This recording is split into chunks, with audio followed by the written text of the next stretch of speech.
James Tanner, and I'd like to welcome you to Quick Views of Genealogy. In today's video, we're going to look at editing information and merging duplicates on FamilySearch Family Tree. In order to do this, we need to get started by logging into FamilySearch.org with your login and password. Second, open the Family Tree program and choose or navigate to an ancestor to edit. Then you can go ahead and begin the editing process. I'm going to go ahead and do that by navigating to the program.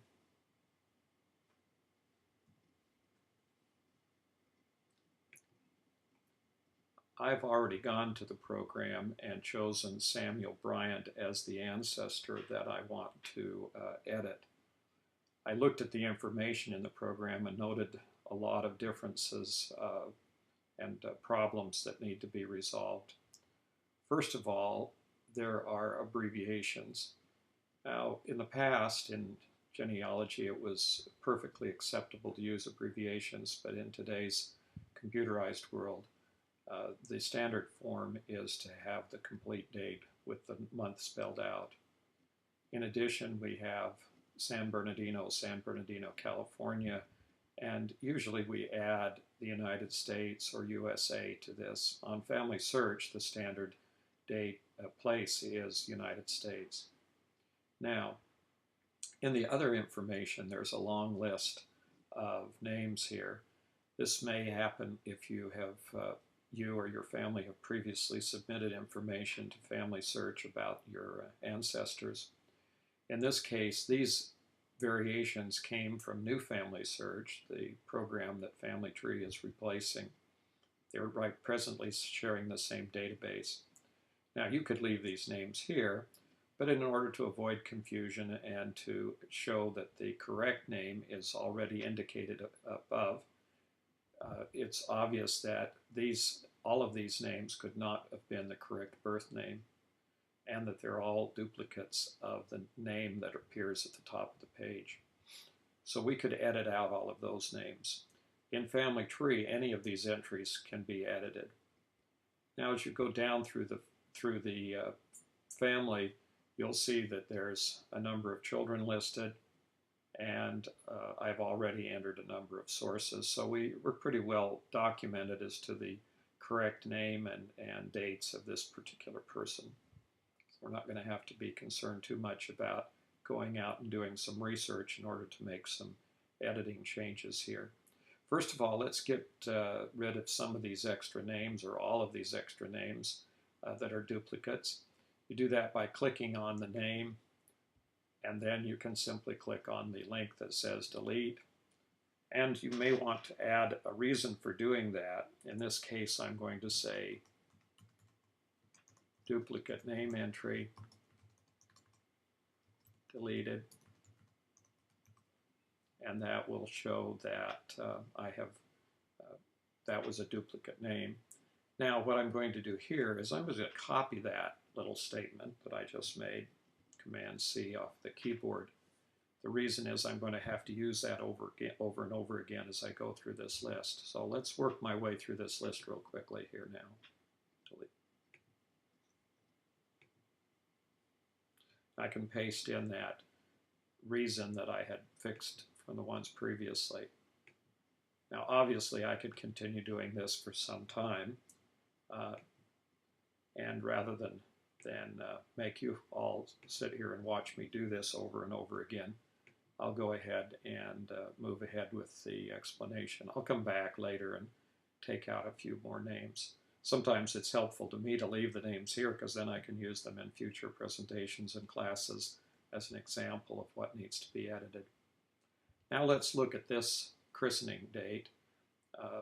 We're not going to question the date here, but we are going to edit the format of the date and the country. You can see as I mouse over, there's a pop-up menu that comes up with a suggested standardized date and place. So let's click on that and edit that date. Now all I have to do to edit the date is start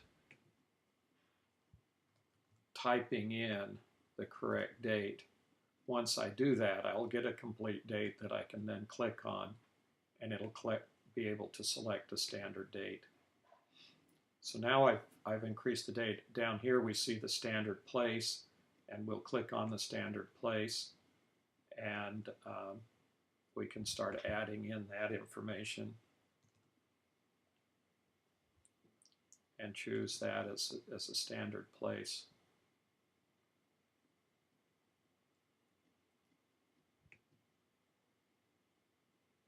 And now we can save that entry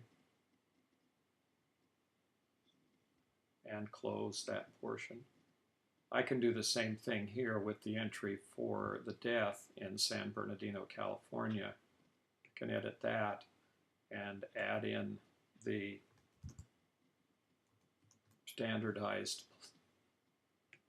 date by clicking on the standard date. And then also I can create a standard place by adding in the United States to the San Bernardino and do that correct. Now, one of the things that's going to happen is that I need to start typing on that in order to put in all of that information. So it's a little bit tricky here when you, rather than just simply clicking, you have to actually do some editing in order to have the active selection of the standard. Now, what would happen in this case if this were not correct for some reason? If the place were different at the time of the death, for example, if he had died before San Bernardino was a county, then this may have been some other county.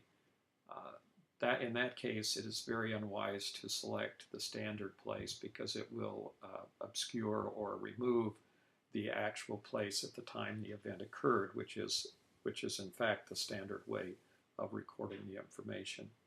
Okay, we can go ahead and save that, and now we're on our way to looking at some of the other information in the entries here. Now, one of the things that are very useful and helpful to do in each case is to add, also look for duplicates rather than just simply edit the entries, put in correct times and dates, whatever is necessary, but also to add, to look for and merge duplicates. So we're going to go look out here to see if there are any duplicates for Samuel Charles Bryant. We see one named James Samuel Bryant. There's no date associated with that, no spouse. Now, we could mark this not a match simply on the basis that the names are different, but it's a good idea to review these merges for a lot of other reasons. Now, for example, here, this is on, when you're looking at this entry, the one on the left here, the Samuel Charles Bryant, is what presently is in the entry for the individual that I've been looking at and doing the editing on. This is the suggested merge person or duplicate person out here who someone has entered with the name James Samuel Bryant. You'll notice here they have genders male, they have death, deceased, but no other information concerning this individual. So we don't know at this point whether or not they're the same person. Very possibly not, possibly yes. Let's look down and see what other information matches between the two individuals. When we get down here, we find out that this individual by the name of James Samuel Bryant has been entered as the father of John Charles Bryant. John Charles Bryant is the son of Samuel Charles Bryant, and as a matter of fact, is a twin brother to Henry Burton Bryant, who was born, both of whom were born in Australia. So this person is John Charles Bryant here, is a question as to whether or not they're the same. And you can see if you look closely, and I don't know if you can see that on your screen, but they do have exactly the same number, KWJ8 5VJ, KWJ8-5VJ. They're the same person. So this in the family tree program, this person is the same. So this Charles Bryant obviously cannot have two different fathers. If he was a twin, he he had to have the same father as his brother, and it's unlikely. So this James Samuel Bryant is a duplicate of Samuel Charles Bryant. Simply someone entered the wrong name, and that name has gone into the family tree program. So once we've made that analysis and determined that in fact this is a duplicate person, we can continue, and then we can finish the merge. I think in this case, because of the difference in the name, we're going to put in a reason here. And I'm going to say, despite the same having a different name, this is the same person who is the father of, and his name was John Charles Bryant.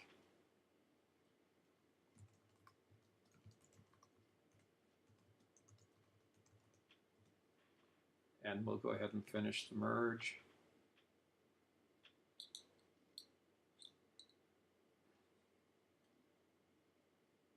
This might take a few seconds for it to happen. Now, one of the problems that we're facing with Family Tree presently is that not all of these merges will work. Because Family Tree is sharing the database with new FamilySearch, it is entirely possible that the merge will not occur because of the simple reason that there is a limit on the number of merged individuals or combined individuals that can exist in new FamilySearch, which is being carried over now to Family Tree. So if you find a situation where you're unable to do a merge or where an obvious duplicate is not found by the program, it's very likely due to this overlap in the two programs between FamilySearch Family Tree and FamilySearch newfamily.familysearch.org. So I would just wait.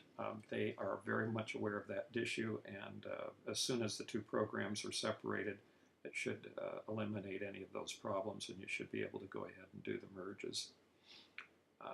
So right now what we've done is we've cleaned up quite a bit of this family. I might just take out one more of these before I depart here from the program.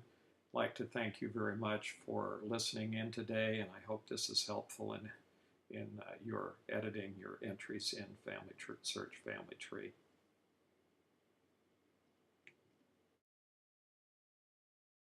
Thanks for watching another Quick Views in Genealogy.